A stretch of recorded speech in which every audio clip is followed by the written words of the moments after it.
Welcome to Terrible Lizards, a podcast about dinosaurs with Dr. David Hone and Izzy Lawrence. In this month's episode, we hit technical difficulties big time, so much so that Dave had to share a pair of headphones with the guest. It was difficult. We have managed to salvage some form of audio for you.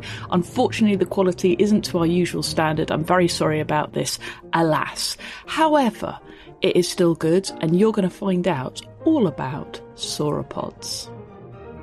Hello everybody and welcome to Terrible Lizards. I am Izzy Lawrence, and over me across the airwaves / internet, connected, literally plugged in to another paleontologist, is the magnificent Dr. David Hone from Queen Mary University. Yay! Oh, thank you. Yes, we've are got literally plugged in, so you know I like yes, this. We have had some teething issues with the recording and audio equipment today, so yes, I am sharing earbuds with my old friend and colleague Matt Wedel. So listeners will remember Matt because although he hasn't been on before, a couple of years ago I went out to Utah for about 10 days, and it was Matt that I was hooking up with, and we were driving around God knows how many different museums and different sites, particularly Dinosaur National Monument, and then digging a hole looking for his brachiosaur. Didn't find any brachiosaur, so that was well worth going all the way to the Midwest to dig a hole for a week. In a hole that I dug. He's in London. He's literally in my house, and therefore it seemed a ludicrous opportunity not to get on one of the world's foremost sauropod experts, because that's the group that I probably know the least about, and therefore we don't talk about them very much. Yeah, well, it's lovely to have you here, Matt. Now, has Dave shown you my new book? That is basically that's the most important question before anything. Now, it doesn't have any sauropods in it, but it does have a pterosaur. It's got a pterosaur. I don't know about this. So tell me about your book.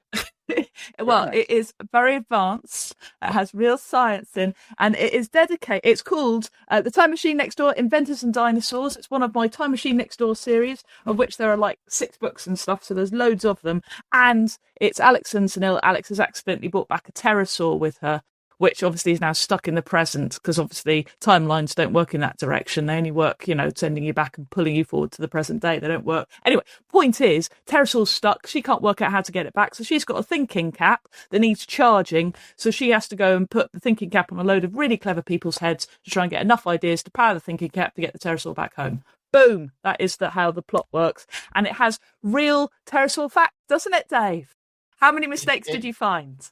I found one mistake. Yes, and it's going to annoy you. No, just for you. And what's the mistake? The mistake is that you say 1 million years BC is a terrible dinosaur film which stuck frills onto lizards, and then on the next page you say check out Ray Harryhausen's amazing animation because not all films were terrible. Well, he made 1 million years BC, and it's animated and does not have the thing stuck on lizards. Actually, there's one at the background. I checked and I thought it was a different thing, but fair enough. We will have a look. There are two. Yeah. Get completed. There's 1 million BC that has frills on lizards, and then there's 1 million years BC that's Harryhausen's stop motion. Thank you. So the Harryhausen one does have one lizard with stuck on. Possibly. I think. So what you're saying, Dave, is my book's perfect. That's what you're saying, because I did see the 2 films. I'm pretty sure I got the right one.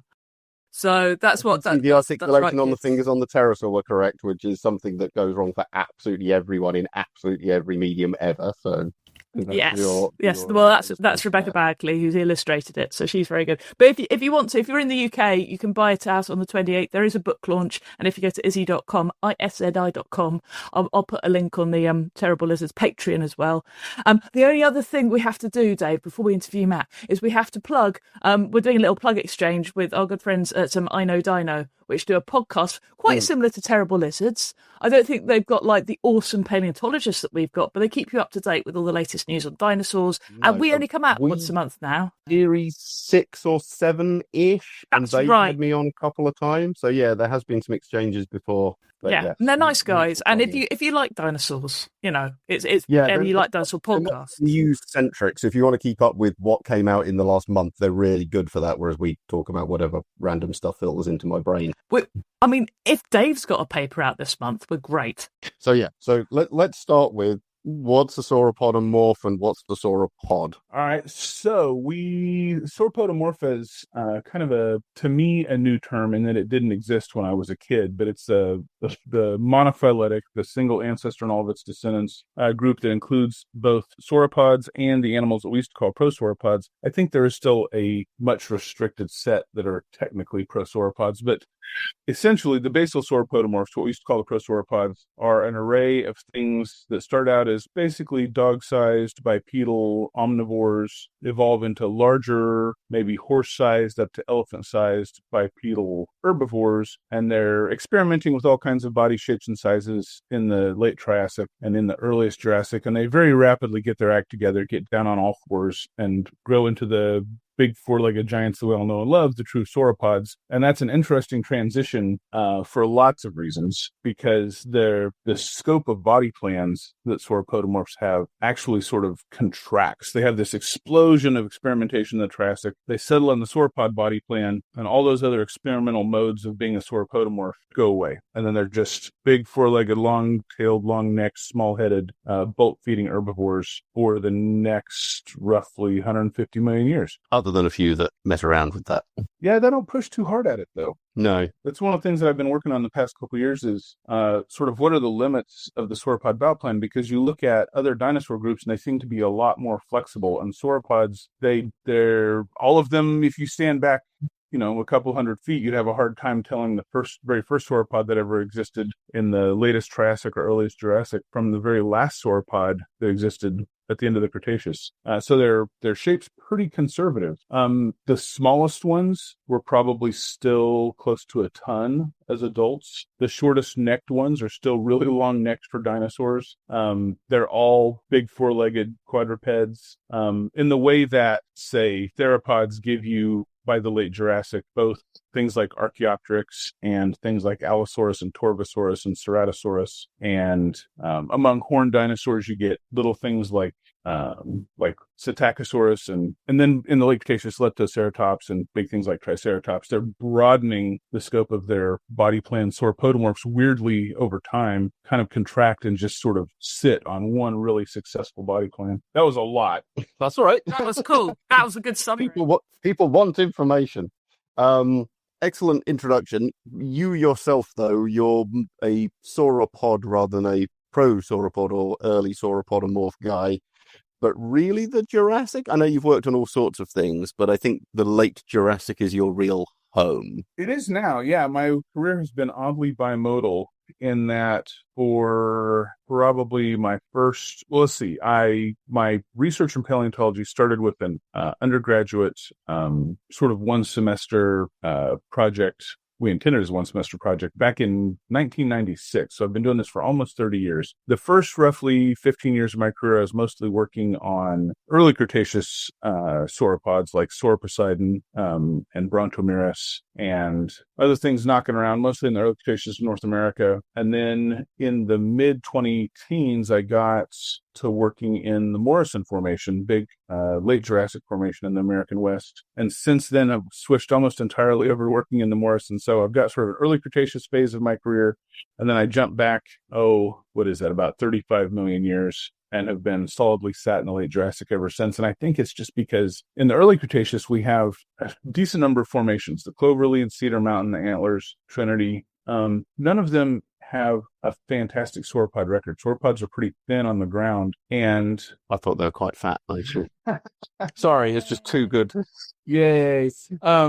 Sauropods are rare elements of their fauna, and those formations just aren't as productive as the Morrison. The Morrison has sauropods just pouring out of the ground like water out of a tap, and there's so many Morrison specimens in museums that haven't ever been described or studied. There's this phenomenon where the first really good skeleton of something like Diplodocus or Apatosaurus would come out and get a good monographic description, and then if people find good and sometimes maybe even better material later, it tends to just get cataloged as Apatosaurus or Diplodocus or whatever and get stuck in a museum. And Some of those nice skeletons have later gotten monographic descriptions, but there's a lot of really nice material, sometimes with very interesting anatomical characters, that's sitting in museums as a resource for the future, but a lot of it hasn't been looked at, hasn't ever been gotten a good description. So if you're a Jurassic sauropod worker, at least in the States, just museum collections are incredibly rich. But I've also been doing field work in the Morrison, both in central Utah, where you came and helped us unsuccessfully dig for more of our brachiosaur, and in the Oklahoma Panhandle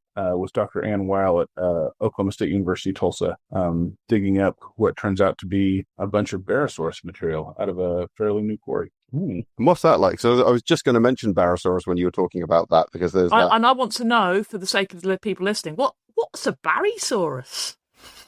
So Diplodocus is easily the most famous and sort of widely distributed sauropod in terms of number of skeletons in museums, because Carnegie sent copies around the world, including here to London. In fact, the Diplodocus here at the Natural History Museum in London was assembled and put on display before the one in Pittsburgh. So Really? I didn't know that.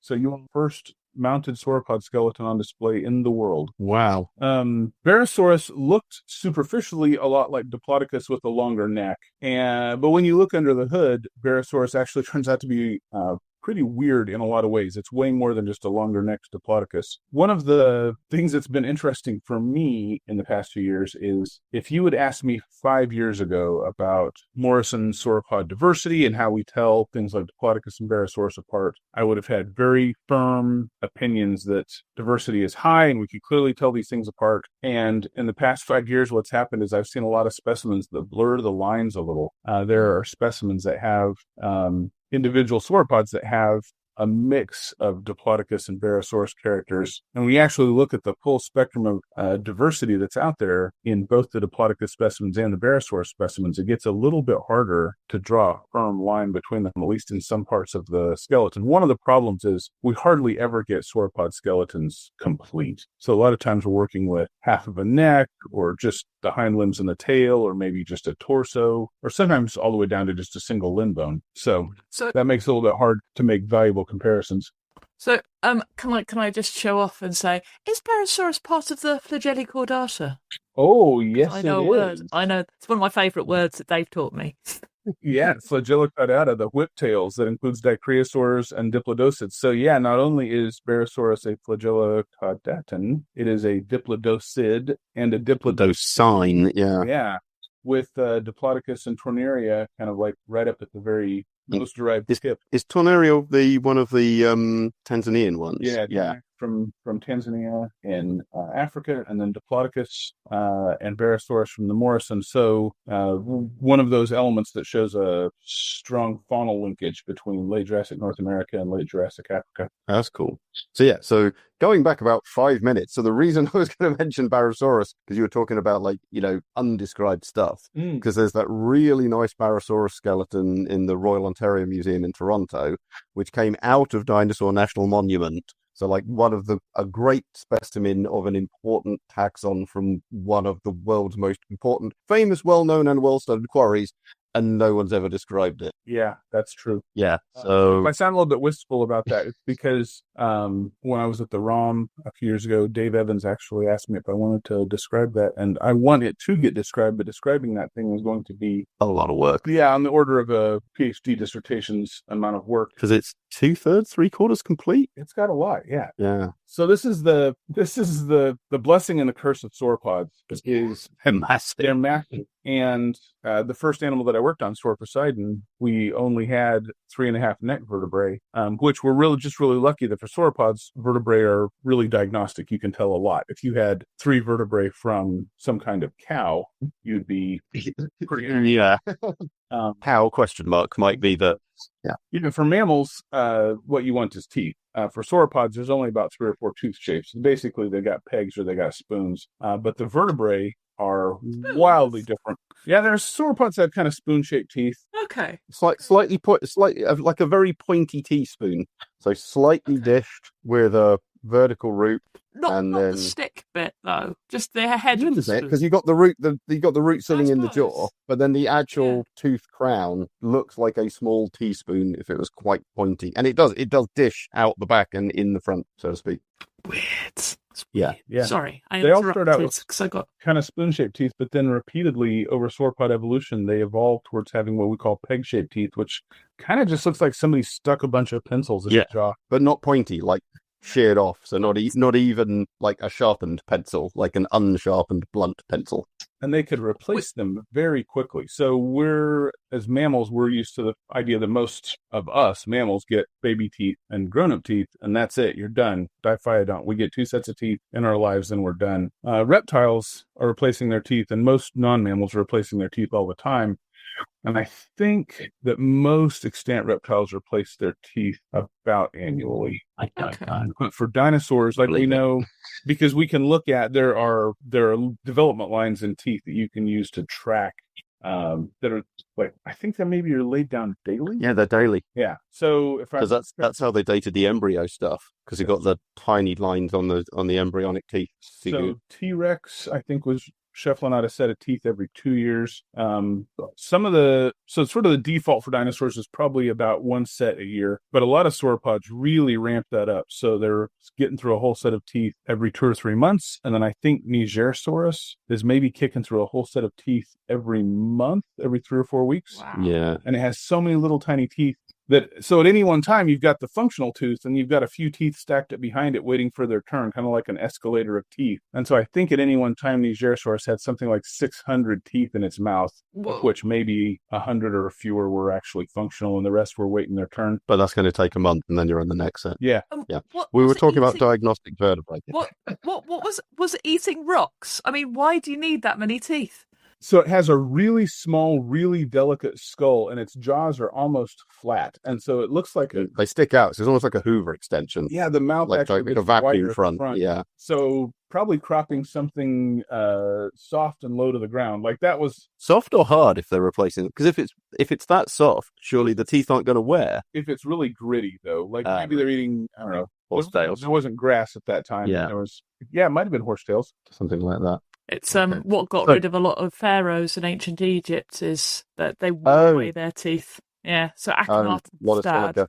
Yeah, and I think they put it in their bread to help grind it, and it's just they just Yeah, lost that'll all do their it. teeth. And Things like if cows and sheep sauropods really had run wear their ancient teeth out. Egypt, history would have been different. That's anyway. We're Slightly. talking about diagnostic vertebrae, Dave. Stop getting Yeah. off track. So He's doing his best, dragging him into weird corners of sauropod biology. He's trying to run a podcast here, and I just want to tell him about all the things. That's good. That's fine. We like that. Why are sauropod vertebrae so diagnostic?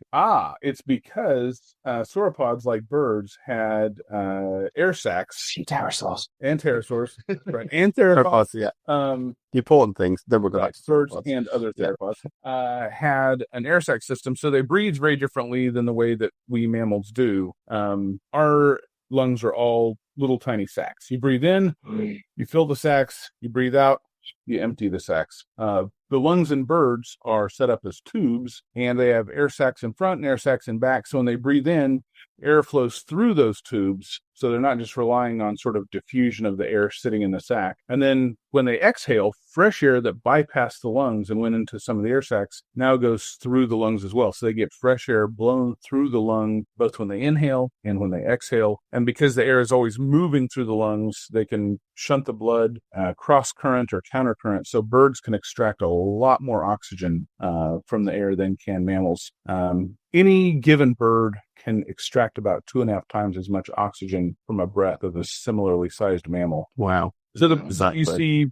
birds that you see every day here near sea level, they're not pushing their physiology anywhere near its limits. They could take off and fly right up to 25,000 feet if they wanted to. And we know because sometimes they do. Sometimes they hit airplanes up there or they migrate over the Himalayas. But in addition to having this amazing oxygen extracting capability, the air sacs send these little air-filled fingers, diverticula we call them, in between the muscles, in between the viscera, the guts, underneath the skin, and also into the bones. This is how birds get air-filled bones. And all of those air spaces are still connected back to the lungs. And that same system existed in pterosaurs. It existed in non-avian theropod dinosaurs, so things like T-Rex and Velociraptor and Spinosaurus all had at least some air-filled bones in their bodies. And it was in sauropods, and sauropods really go crazy with putting a lot of air spaces into their vertebral column. So sauropods, some of them into the ribs, and later on, a few of them put a few air spaces into some of their limb girdle bones, like the pelvis and the shoulder girdle. But mostly it's the vertebrae. And every group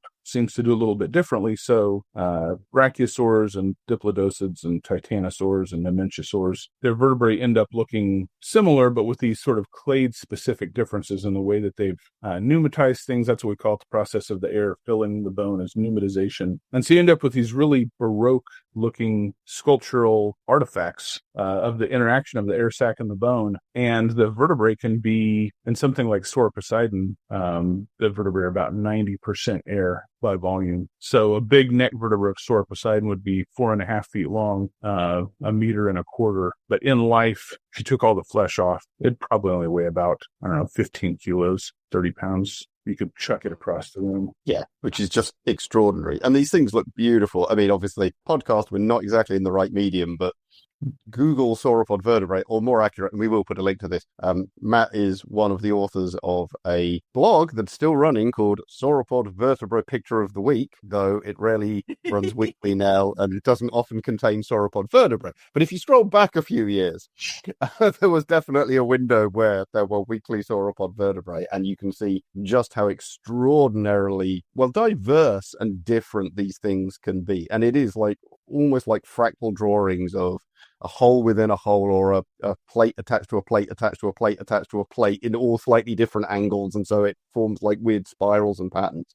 But it then means that, that's highly variable, but relatively consistent within family groups and relatively consistent within species. So for all that variety, it's then fairly easy to go, well, that's a diplodocid because it's got this bit and that hole.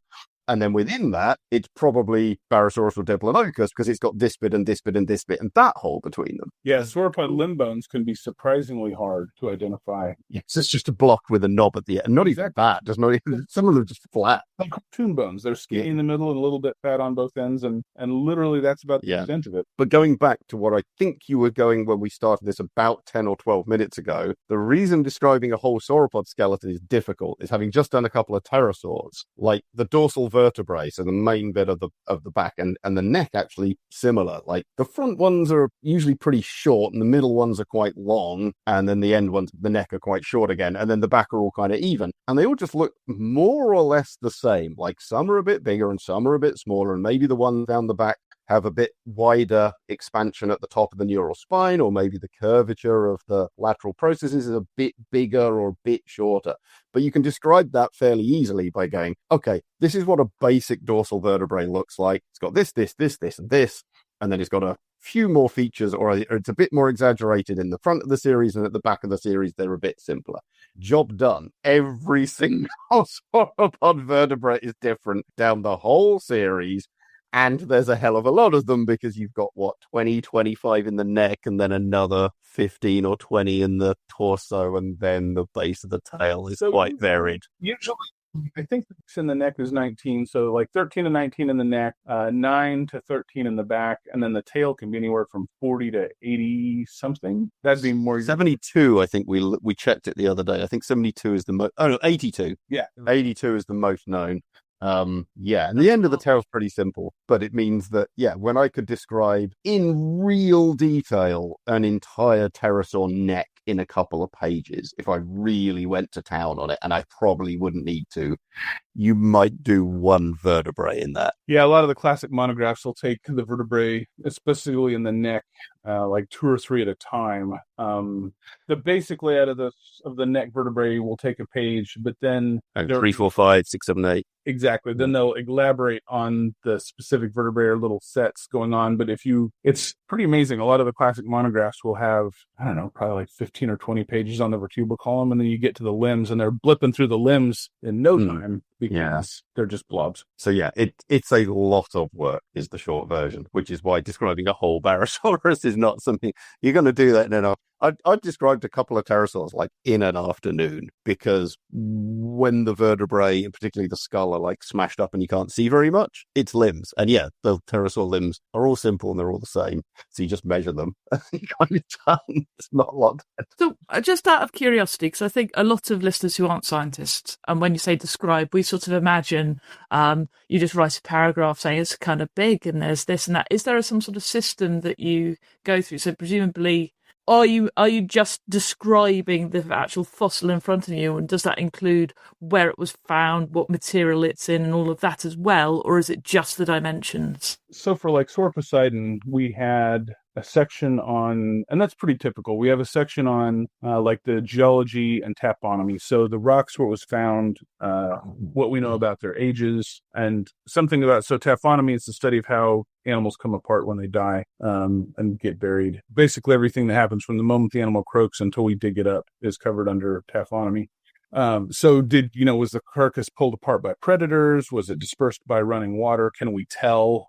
Is it a bone bed where all of the separate bones are completely disarticulated, or was it a single articulated skeleton, or at least associated where one individual is kind of in a pile, even if it's broken up a little bit? And then there'll be an anatomical description where you're trying to capture all of the information that you need so that other researchers not only know what the animal looks like, what its individual bones look like, but so that they can tell it apart from every other thing.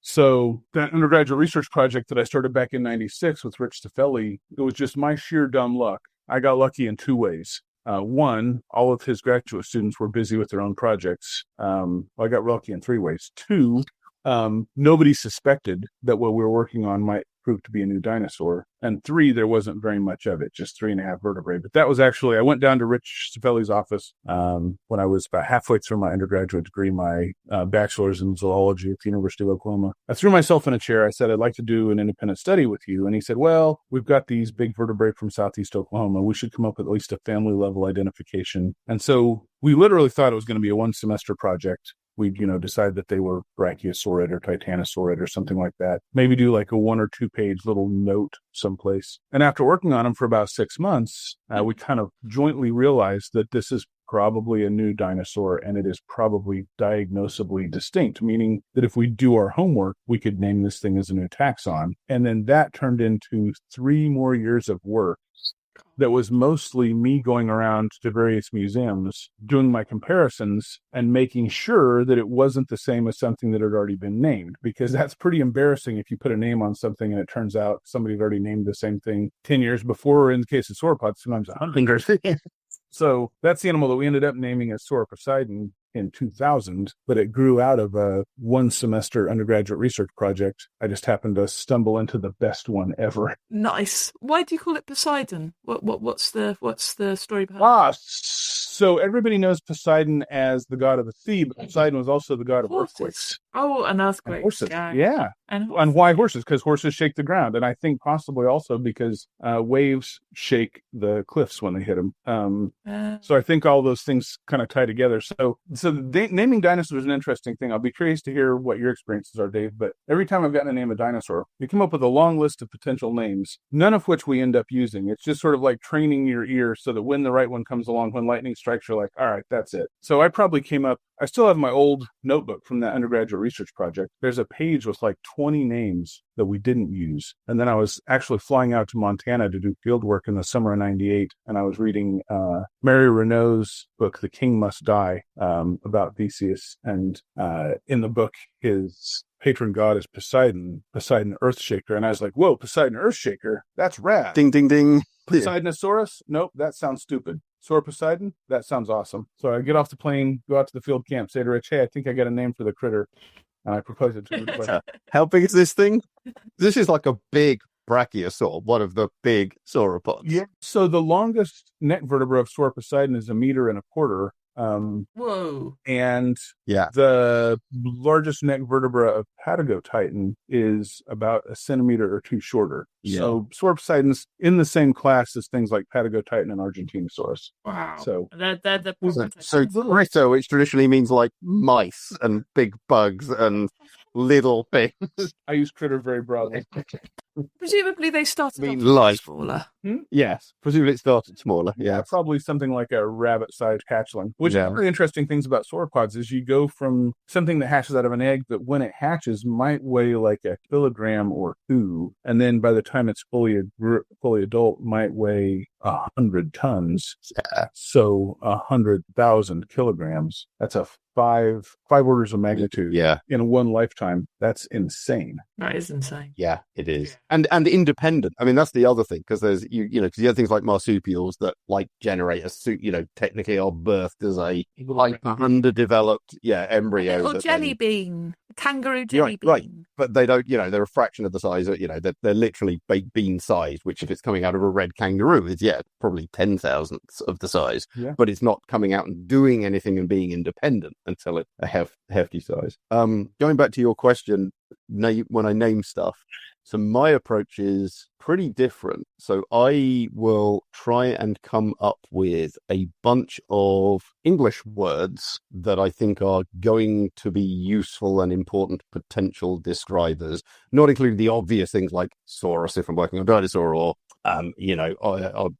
Opterus if I'm working on a pterosaur, and then look them up in the appropriate languages. So the traditional ones that we use of Latin and ancient Greek, and then if I'm in China, in Mandarin, or I was recently briefly looking at one in Mexico, so looking at some ancient or local tribe languages and stuff. And then trying to, a bit like you said, then trying to plug them together into, well, what if it's giant tooth? All right, what about tooth giant? What about tooth giant in Greek? What about tooth giant in Latin? What about tooth giant in Quechua or whatever it may be? And then swap them around until I hit one and go, oh, that's not bad, actually. Or what if we took that but then just stuck saurus on the end or something like that? So it's possibly not a million miles away, but the starting process is almost like doing like an anagram thing where you scatter the words on the page and then just try and link them together until it sounds like a word. And then, it's the same thing with the ear for it. Is like, does it sound right? Because there's some horrible names out there where it just... Some that aren't very euphonious, sonorous. They lack a sonorous quality. And go on, name them. Or are just stupid. Well, there's one which I've published before. I said is just stupid. So there's this beautiful early Oviraptorosaur from China called Caudipteryx. So this is like a turkey-sized thing with a long neck and a beak and big like peacock-like fan on the end of the tail. Really cool early thing. And then they found another one like it that was very similar, and they called it similar Caudipteryx because it's similar to Caudipteryx. Just the English word similar as a prefix. Okay, I didn't know that dinosaur existed. That's a bad dinosaur name. Yeah. And then the other one they found they called Proto-Archaeopteryx because they thought it was ancestral to Archaeopteryx despite coming from the Cretaceous and therefore being later than Archaeopteryx, and despite obviously being an Oviraptorosaur. And this is in the 90s, so like by this time we knew the dromaeosaurs and troodontids were the closest thing, and the Oviraptorosaurs were not very close. So this team named two Oviraptorosaurs, one as ancestor to Archaeopteryx when it obviously isn't, and one as similar to Caudipteryx, which to be fair, it is similar to Caudipteryx, but still an appalling name. At least put similar into Mandarin, because otherwise that's a Mandarin name. I think if anybody here is pregnant with their second child, I think what they should do is just say you called your, obviously you called your first child Izzy, second child must be called Simmy Izzy, something like that. That'd be great. Oh, imagine if you were the second twin. These are my kids, James and similar James. That'd be that great. would be absolutely brutal.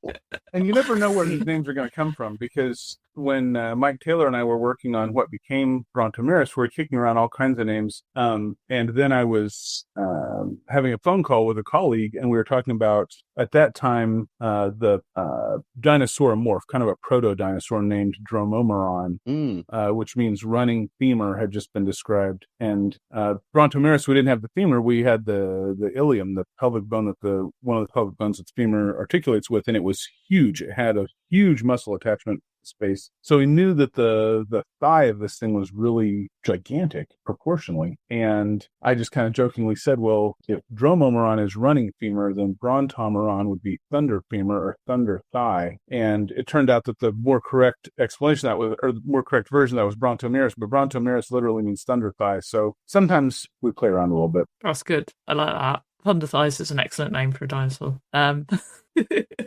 That's great. So yeah, I didn't realize quite how much you'd done early Cretaceous. So beyond Sauroposeidon obviously being a starting point, where did you go from there to get more into that stuff? Because really, this was undergrad, was it, or masters that you're doing Sauroposeidon? So Sauroposeidon started as an undergraduate project, and then it was really the seed of my master's thesis. My master's thesis ended up being on the evolution of air-filled bones in sauropod vertebrae. That was sort of an accident, a happy accident, a very happy accident. But while I was doing those 3 years of work to sort of see if Sauroposeidon could be a valid new dinosaur, I was fortunate. I went out to the American West and I ran into Brooks Britt, who is now at Brigham Young University, BYU. And he, I think, was the first person on the planet to use a CT scanner to look at air spaces inside of dinosaur bones. And I just happened to run into him at a really propitious time. And he said, hey, you ought to get those big vertebrae CT scanned and look at the air spaces inside. And I smiled and nodded, because now CT scanning dinosaur bones is de rigueur. Everybody does it. You CT scan it, you generate a digital model.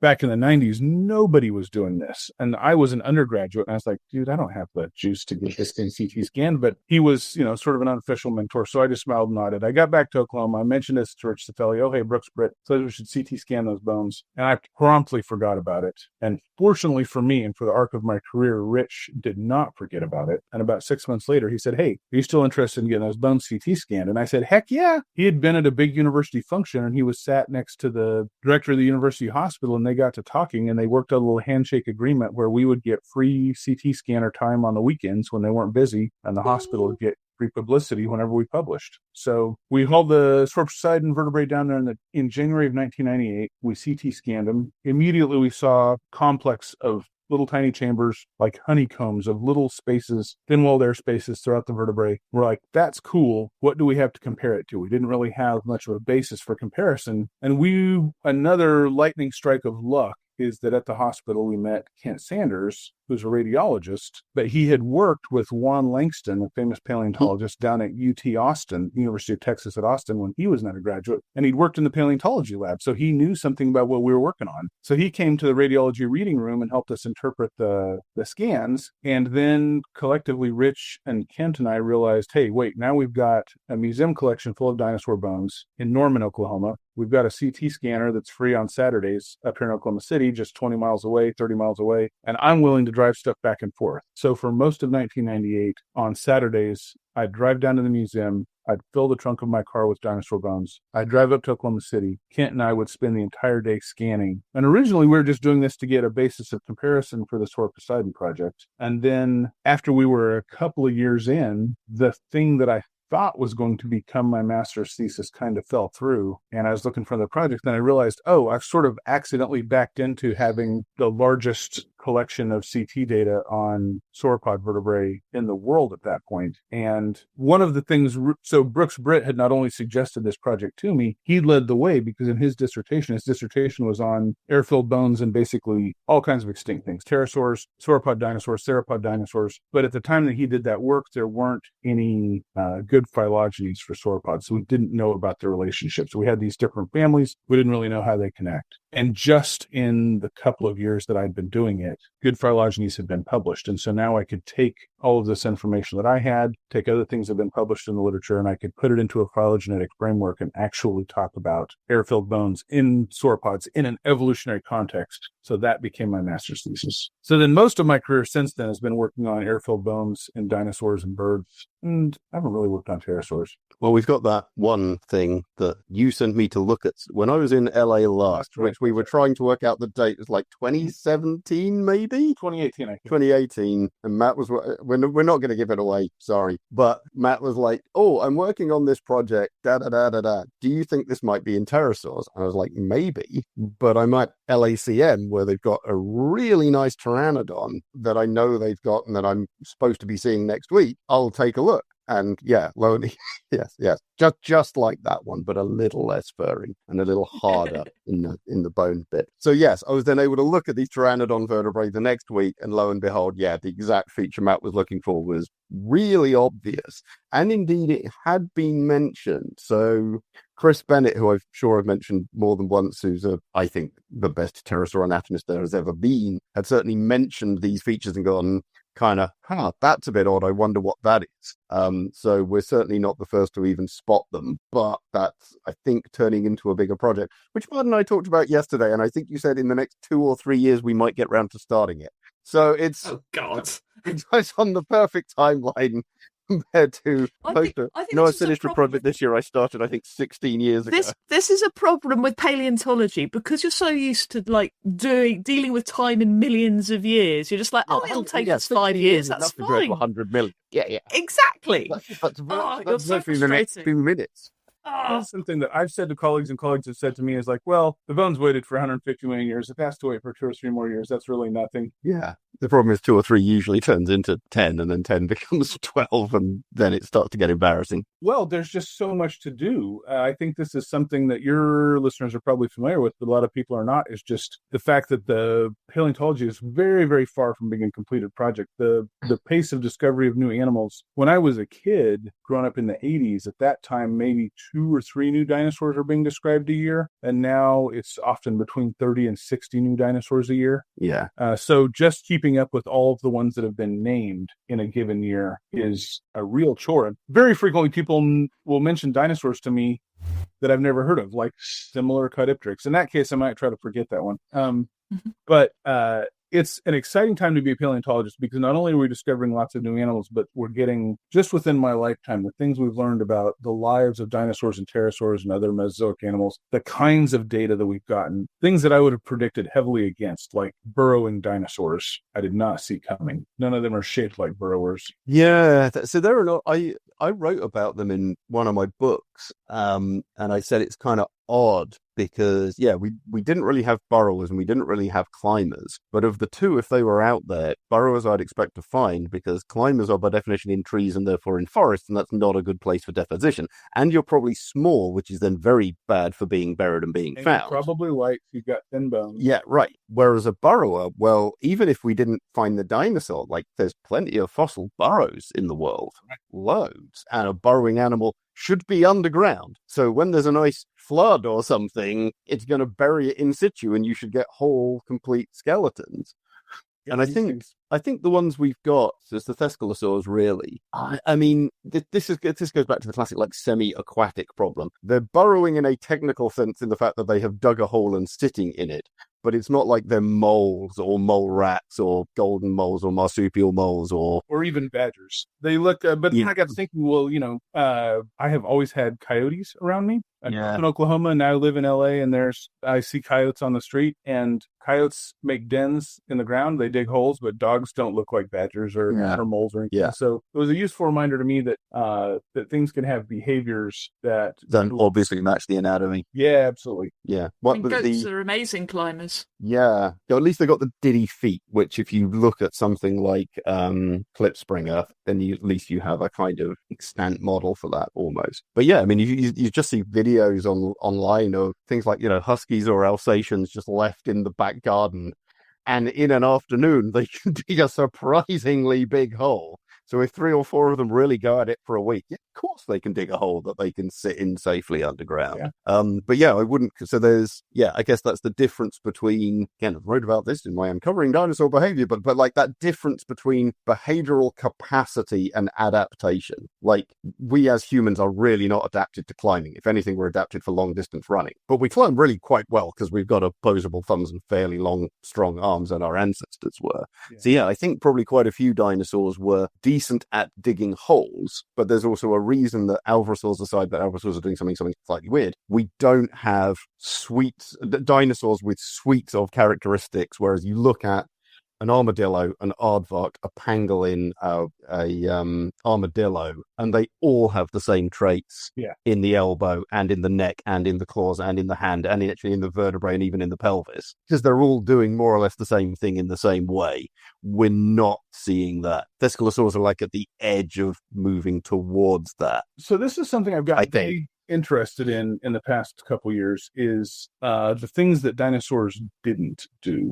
Like we've learned so much in the past 2-3 decades, especially about all the surprising things that dinosaurs did, but it's still weird to me that there's some things that dinosaurs didn't do very often. Like, for example, 4 dinosaurs, non-avian dinosaurs that are even slightly semi-aquatic. Halscaraptor, and there's another one whose name I forgot, but it's a Halscaraptorine, which has at least been challenged, though I think it's probably doing quite a lot in water. And then I think it's probably fair to say very, very questionably Spinosaurus. In terms of animals that are not just spending a lot of time in water, but like actively swimming around and doing stuff. All right, so for all of non-avian Dinosauria, for 165 million years, we've got 2 lineages of theropods in the Cretaceous that maybe are getting into the water a little bit. But then for mammals, just in the Mesozoic, we probably have at least 1 or 2 lineages, things like Castor and water. But then in the modern fauna, so whales, sirenians, some manatees and dugongs, pinnipeds, otters, otter shrews,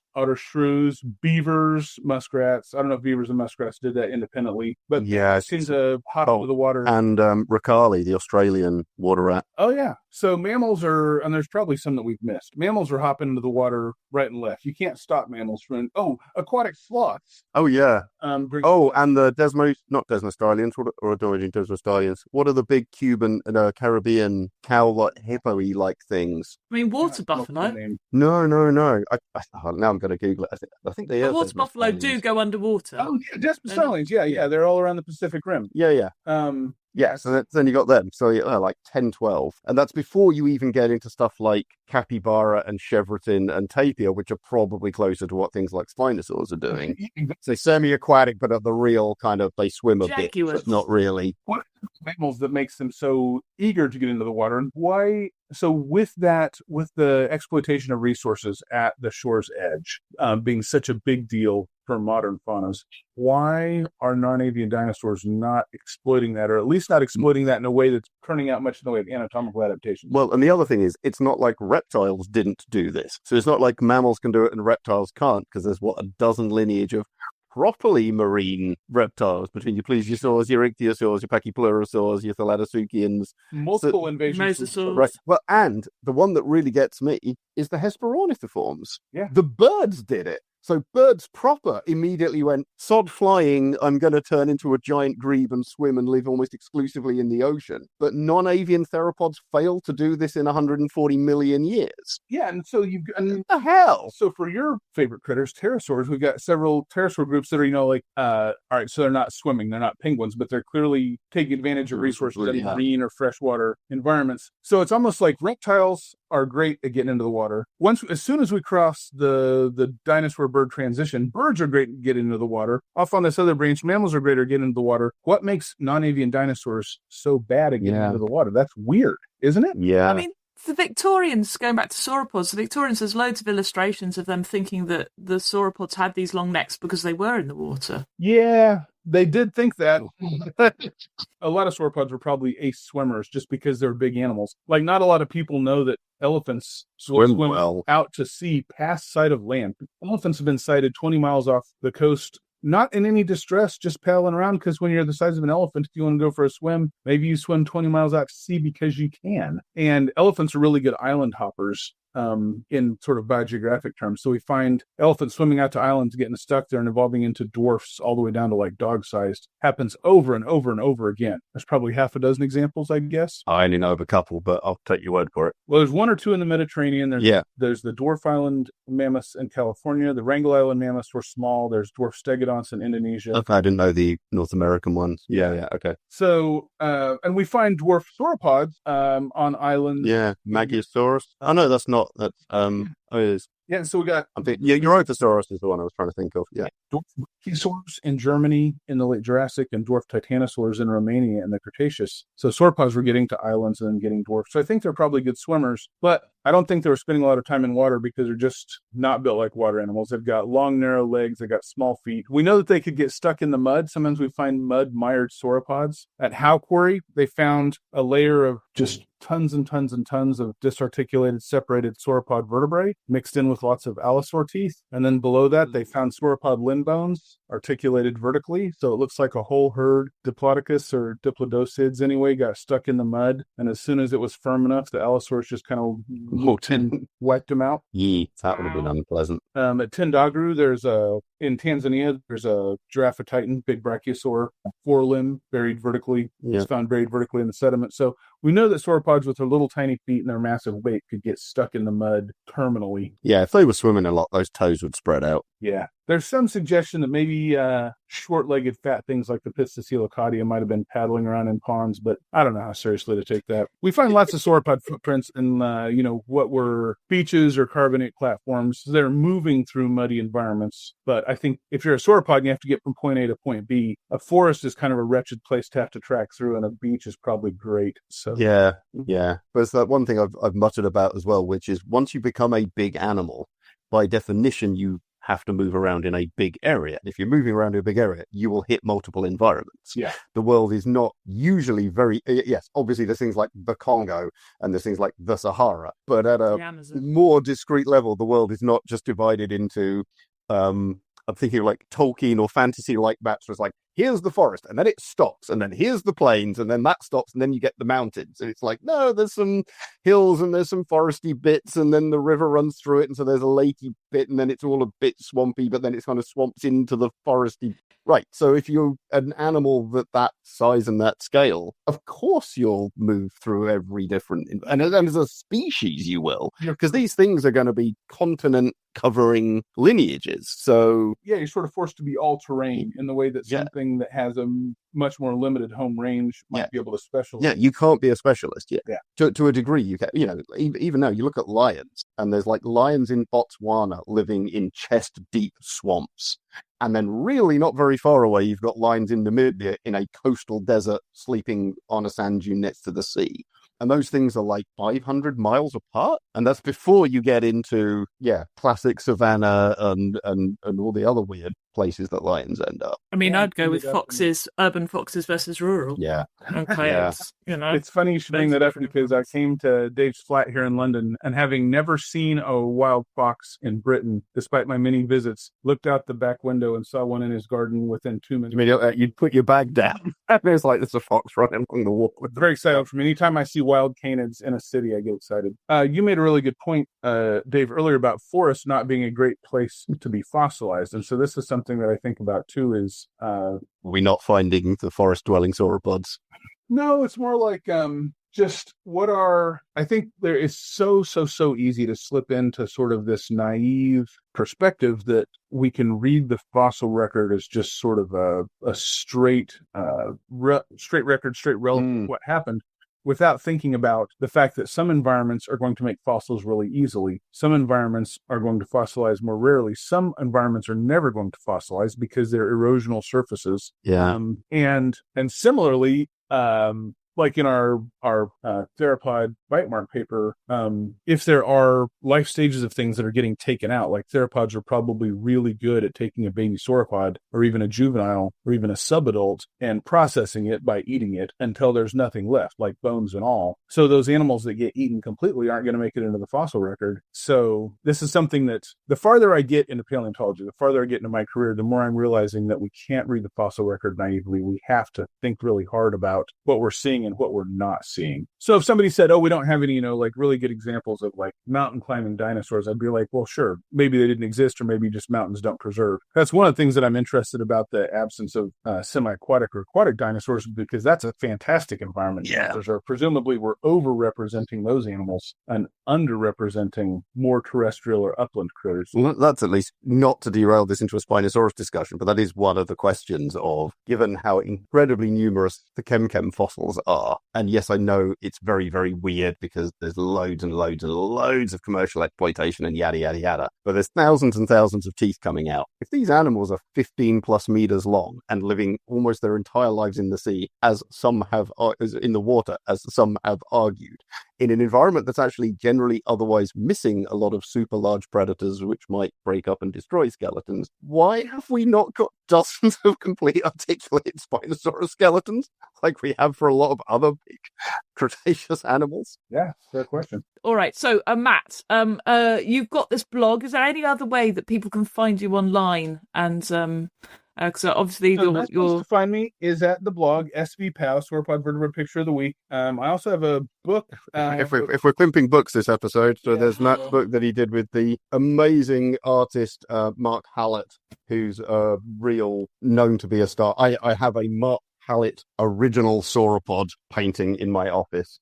And say the name of the book, boys, because you haven't said the name of the book, rather than just Dave showing off about his possessions. Say again. Yeah, The Sauropod Dinosaurs, Life in the Age of Giants by Mark Hallett and Matthew Wedel. That was a super fun project because I've known who Mark Hallett was from the time that I was 9 years old. I grew up looking at his art in dinosaur books, and then his Momentosaurus painting is still one of my favorite half dozen art images ever. Oh yeah, absolutely. And then in about 2011, maybe, he reached out to me and he said, I had met Mark at paleontology conferences, and I knew that he had a gleam in his eye of doing a sauropod book. We'd been talking about it for years, and in 2011 he reached out and he said, now I'm finally going to make a move on my sauropod book. I'd love to have you as a reviewer. And I wrote back to him and said, oh, that's fantastic. I'm really glad to hear that you're doing this. I think it's going to be a great project. The world's going to embrace this book. I'm on the tenure track right now at my new job, so I have to be mindful of the time that I put in on things. So if I'm a reviewer, I have to sort of carefully ration my time. But if you could see your way to making me your co-author, then it'd be part of my tenure bid, and there's no limit how much time I could put in on the book. Words that would be prophetic. And he agreed, and so I ended up getting to do this book with an artist that I'd admired for almost my entire life. And Mark, it turns out, is just one of the nicest human beings on the planet. So not only is he a phenomenally skilled artist, he's just a really wonderful, generous spirit. He gave me one of his original sketches out of the book, and I talk about it on the blog. So if you go search Mark Hallett on SVPAL, you'll find it. So it was a wonderful project. The book's been successful. It came out in 2016, so it's almost 10 years old now. I know. Same with my Tyrannosaur one. I couldn't believe it when I looked at it. Yeah, and Mark Whitten's pterosaur book. Those three came out within a couple of years of each other, and they're all. Well, do you know? They're all now old, like we are. Do you know what's a brand new book, Dave? That's right. Yeah. My Machine Next Door, Inventors and Dinosaurs by Izzy Lawrence. Oh, there we go with another little plug. Brilliant. Thank you so much, Matt, for being absolutely fantastic. That was really interesting. I do hope that you enjoy what is left of your time up in Gloucester you're going to next. But anyway, and well done for, not hitting Dave, because you're sat very close and sharing a pair of headphones. He's had 2 days to get that out of his system before we recorded. Okay. So that helped. Well, thanks for having me. Excellent. It's been a pleasure. It's nice to meet you, Izzy, and Dave. It's always a pleasure. One of my oldest friends in paleontology and someone whose career I've greatly admired. Oh dear. Now let's ruin it, because I need you, Matt, to sort of tell us what sort of noise you imagine. It doesn't have to be scientific. That you imagine a sauropod make. And we're going to make that noise after 3 to say goodbye. I'm going with a goose honking. That is what I'm thinking, because they've got very long necks. They remind me of geese. So I might hiss like a goose. I'm thinking it's going to be, something, I would go with some kind of probably infrasound with that long neck. So, but infrasound can't be heard. So we'll go. That's a good one. I was thinking of some kind of weird air sac flubbering. Oh, do that. Ooh. So you do that. Well, Dave, you flabber your air sacs, you rumble, Matt, and I'll honk. And then we'll say goodbye like that. Okay, so after 3, 1, 2, 3. Brilliant. Well done, everyone. Yeah. Thank you for listening to this episode of Terrible Lizards, and thanks as well for going to that social media you never seem to update and sharing the podcast there too. You could also go to patreon.com/Terrible Lizards to support the show and access a wealth of extra content. Get in touch with us via terriblelizardspod@gmail.com, and while you're here, do check out Dave and Izzy's books. Flappy bye-bye.